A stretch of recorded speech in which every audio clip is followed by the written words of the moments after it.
بسم اللہ الرحمن الرحیم. میرے آرمی چیف صاحب نے آج سے 2 دن پہلے حدیث کی آیت تلاوت کی کہ انجاءکم فاسق بنبأ فتبینوا.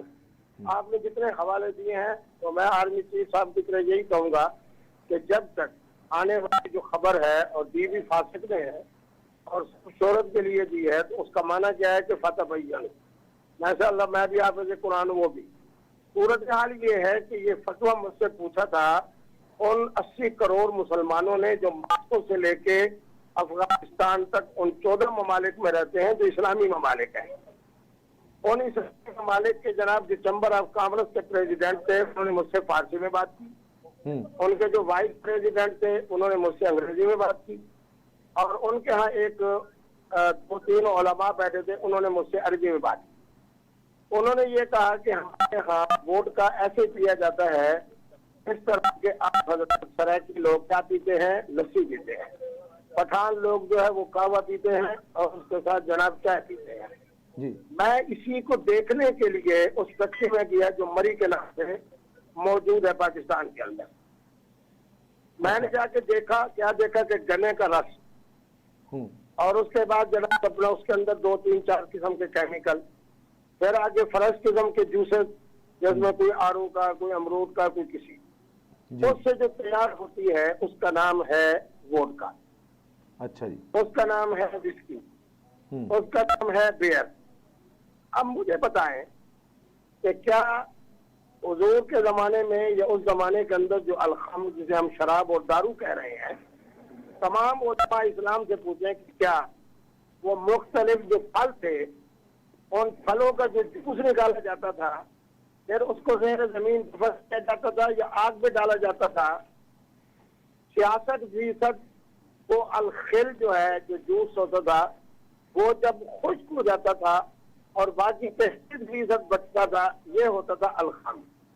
حتیٰ کہ 60% بھی اگر ہوتا تو وہ خل ہوتا. اور میرے نبی رحمت نے کہا کہ نعم الادام الخل. ہم نے اگر ہر مشروب کو شراب کہنا ہے، ہر مشروب کے بارے میں کہنا ہے کہ یہ خمر ہے، جو چیز نشہ کرے کے بارے میں کہنا ہے کہ دارو ہے. کبھی صاحب آپ کا ہے میرا تعلق یہاں ملتان سے ہے، ذرا مجھے بات کرنے دیں. اچھا میرا تعلق ملتان سے ہے. جب ہم لوگ وہاں بیٹھ کے آم کھاتے ہیں تو اس کے ساتھ ایک پوری بالٹی جو ہے ہم جناب لسی کی پیتے ہیں اور اس کا ہمارا ذہنی طور کے اوپر ہمیں سکون ہوتا ہے. بعض لوگ مذاق سے کہتے ہیں کہ یہ وائٹ کشتی ہے. اب بغیر تحقیق کے اچھا آپ مجھے یہ بتائیں کہ جو ہمارے اردو بولنے والے حضرات ہیں جن میں بڑے بڑے جناب ہمارے کراچی میں، حیدرآباد میں، آپ نام بھی لے سکتے شاہ منوی صاحب ہوتے تھے، ان کے ہاتھ سے میں نے ایک پان لیا. اسی طریقے سے ملا سلیم اللہ خان ہے، اللہ ان کی قبر پہ بے پایہ رحمت نازل کرے. حضرت میرے ہاتھ کہتے تھے 2 دفعہ میں نے ان کے ہاتھ سے لیا. حضرت مفتی اچھا کبھی صاحب سوال کی اجازت تو دے دینا جی. آپ دیکھیں نا یہ ہے کہ ان کے پان کو جب میں تقابل کیا تو 3 منٹ کے بعد میری جو خماری کیفیت تھی اور ان حضرات کو پتہ چل گیا کہ مفتی عبدالقوی صاحب کے اوپر اس کے مزید شراط آ گئے ہیں. انہوں نے مجھے کہا کہ آنکھیں بند کریں اور تکیہ سے تیز لگا کے سو جائیں. تکیہ کے تیز لگانے کے باوجود مجھے بھی نہیں پتا تھا کہ مشرق کی طرح ہے، مغرب کی طرح ہے، شمال کی طرح. آپ میرے کبھی صاحب گزارش تو سن لینا یا تو جی تمباکو والا پاس کرتے ہیں ان سے ذرا پوچھیں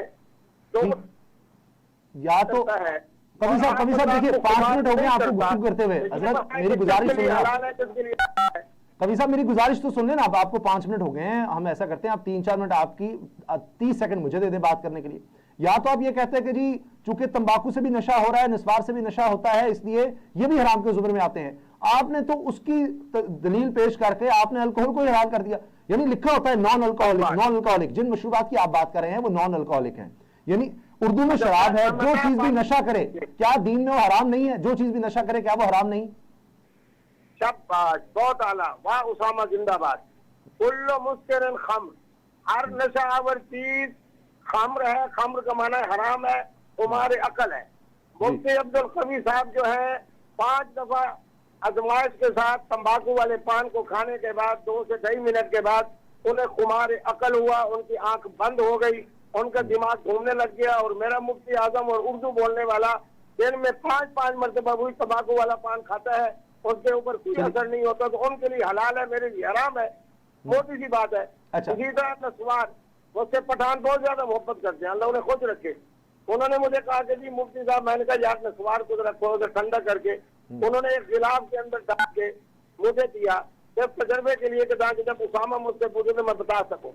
اب وہاں کے جو شیخ الحدیث صاحب ہیں، بہت بڑے اللہ کے ولی بیٹھے ہیں، وہ جناب نسوار پہ نسوار ناک کے ذریعے بھی لے رہے ہیں، ہونٹ کے ذریعے بھی لے رہے ہیں۔ انہوں نے مجھے جناب وہ غلاف والا جو نسوار دیا 2-2.5 منٹ کے بعد مجھے ایسے معلوم ہوتا تھا کہ میرے ہونٹ کے نیچے کسی نے آگ لگا دی ہے، اور اس کے ساتھ ہی میں نے میں آپ کی بات سمجھ گیا کبھی صاحب، میں تو آپ سے یہی کہہ رہا ہوں، تو پھر آپ یہ بھی کہیں نا، نیچے بیٹھا تھا تو اوپر نہیں کر سکتا، تو پھر الکوہل کو بھی حرام قرار دینا آپ، اگر الکوہل سے نشہ ہو رہا ہے تو پھر حرام ہے وہ۔ کہہ رہا ہوں کہ اس کے مطابق تمباکو والا پان بھی حرام، نسوار بھی حرام۔ تو کبھی صاحب آپ نے یہ کیوں کہا کہ 4-5 آپ نے یہ کوئی کہا کہ 4-5 پیک لگا لیں، اگر اس سے نشہ نہیں ہو رہا تو کچھ نہیں، یعنی جب تک نشہ نہیں ہو رہا تو پیتے چلے جاؤ؟ میں نے کوئی یہ بات نہیں کی، میرے پاس ویڈیو موجود ہے کبھی صاحب، آپ کہتے ہیں تو میں پلے کر دیتا ہوں۔ یہ ایک جیب کے اندر تمباکو والا پان ہوگا، دوسری جیب کے اندر نسوار ہوگی۔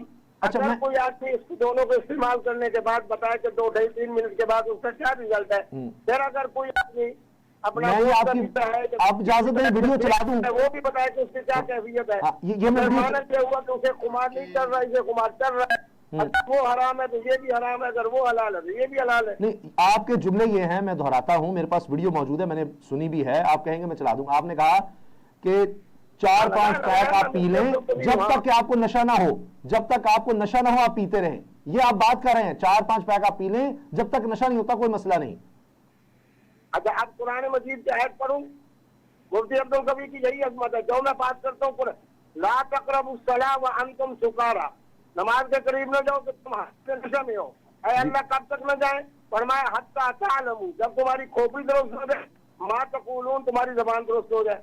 جب تک زبان درست ہے، جب تک کھوپڑی درست ہے، ہر طرح کی نشہ آورتی حال ہے۔ یہ کہہ رہا میں تو نہیں کہہ رہا، یہ جب شراب قطعی طور پہ حرام قرار دے دی گئی ہے اس کے بعد آ گئی یہ آیت؟